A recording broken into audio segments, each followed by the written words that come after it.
Hi all. So last time we did the demo for EBS volume creation, attachment of EBS volumes to Windows instance, and also we did some snapshot. We created some snapshots. We created some AMIs. We have also created some EBS volumes from the snapshot. So today we'll see some more concept on EBS volumes. So next is EBS snapshot. EBS provides the ability to create snapshots. Snapshots mean backups of the EBS volumes. Write a copy of data in the volume to S3. So basically your snapshot store in S3. Where it store, snapshots can be used to create new volumes. So why we are using, see, your volumes is AG specific, right? And your volume will not go beyond the AG. And for that, suppose you want to create your volume in another AG as well as in another region, you can use those snapshots because snapshots store in S3 and you can copy one snapshot in S3 to another area, right? So snapshots can be used to create new volumes and increase the size of the volume or replicate data across availability zones. So snapshots are So I will explain what is incremental in the next slide, and stores only the data that was changed from the time the last snapshot was taken. Incremental means the differential change, the delta change will be take consideration for the next backup, next snapshot. Snapshot size can probably be smaller than the volume size because volume size is fixed like your 30 GB or 40 GB. But the data stored in the snapshots that is depends upon the data stored in the volume that depends what is the size of the data. So snapshot size is depends on that. Even though snapshots are saved incrementally, the snapshots deletion process is designed so that you need to retain only the most recent snapshot in order to restore the volume. So AWS design their algorithm, design their application or service so that uh, you will get the latest snapshot, restore the volume, recent snapshot in order to restore the volume. So EBS snapshots can be used to migrate or create EBS volumes in different edges or regions. So here how your incremental snapshot work. Here in the image, let me explain. I'm just taking consideration of 10 GB of a volume and I'm taking snapshot. So I'm taking snapshot A, snapshot B and C. This is the snapshot A, this is the snapshot A and this is the B and this is the C. And let's see. So suppose your volume is 10 GB, I'm taking snapshot and it is maximum 10 GB. One snapshot will be stored, right? And in the next time, my 4 GB of volume has been changed. From the 10 GB, those 4 GB has been changed. So the next snapshot will be like only 4 GB. The changed volume, the changed part of the data will be like your 4 GB. So the next Wait, snapshot sorry. will be I have a question here. So yes. saying the volume means that is the first time the storage we are getting when we create an EC2 instance, right? Yes. So basically, let's say that is C drive, okay? Yes. So and after that we add another snapshot. Let's say that is D drive, 10 GB. We can add maximum 10 GB, right? If the volume is 10 GB, right? Yes. We cannot add more than 10 GB. So then you said that 10 GB changed 6 GB for plus 4 GB. What is that changed means? What kind of change it can happen? Your data means you are updated some data like in You the volume added some, or you can added you some are data. added some files, okay, Yes. Yes. last Delete file. some So file or added that some file. means that means you are saying you consumed 4 GB out of 10 GB. So now 6 GB available. Yes. Okay, okay, Like okay. Go. your what I mean to say, your differential data changes will be taken as snapshot, and it will not take the whole volume. Suppose you have created one volume today, and you have added some data, right? And mean next time if you take a snapshot, that will not going to take a full snapshot.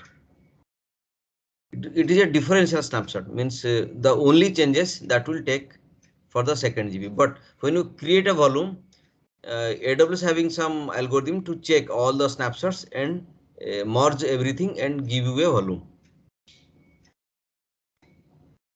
Okay. In the case 3 we have added some 2 GB, right? And I am taking the snapshot C.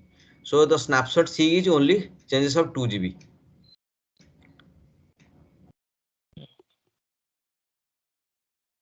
This is internally, we don't do anything for this. This is AWS is doing.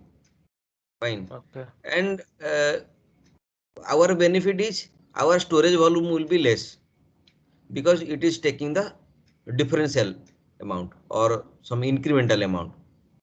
Like suppose we are going to suppose our volume is 10 GB and we are going to take some 10 snapshots. So our snapshot size should not be 10 into 10 like 100 GB. It will less than that. Only the differential amount will be taken care. Okay. So EBS snapshot creation, we already created this EBS snapshot. So snapshots can be created from EBS volumes periodically and are point in time snapshots. Snapshots are incremental. That means only the changes value will be taken and only store the blocks on the device that changed since the last snapshot taken. So it will check. So what is the last snapshot taken and what is the blocks of the device changed. So accordingly, AWS will take the next snapshot, the incremental snapshot.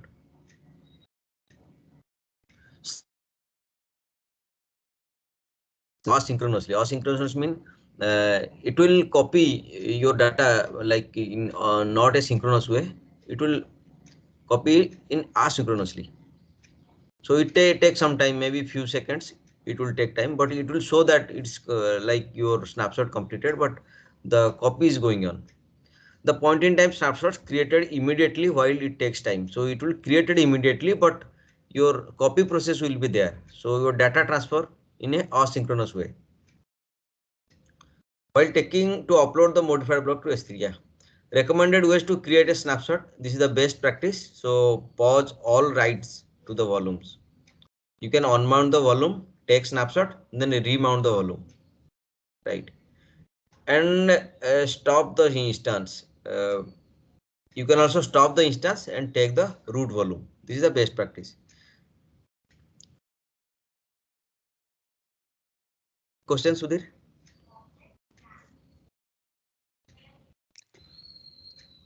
You were breaking. I could not hear properly.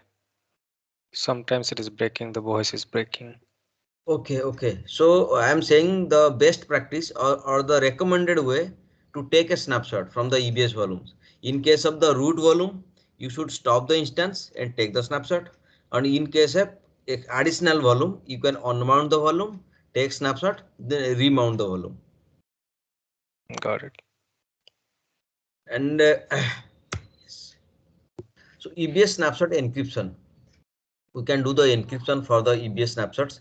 EBS snapshots fully supports EBS encryption.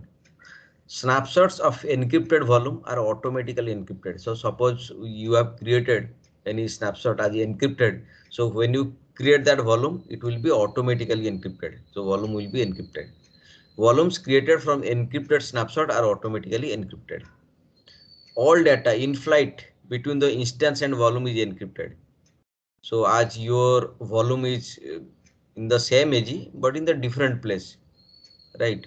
So any data communication in flight between your instance and your volume is encrypted. Unencrypted snapshots you own can be encrypted during the copy process. So while you are copying one snapshot to one available zone to another or one region to another region, so in that case also you can encrypt. Suppose you are having only encrypted snapshot and you can also encrypt while doing the copy process. Encrypted snapshots that you want to have access to can be encrypted by the different key during the copy process. So this means to say your snapshot is already encrypted and you have to do the encryption using different key or a different process. So you can also do the snapshot while doing your copy process.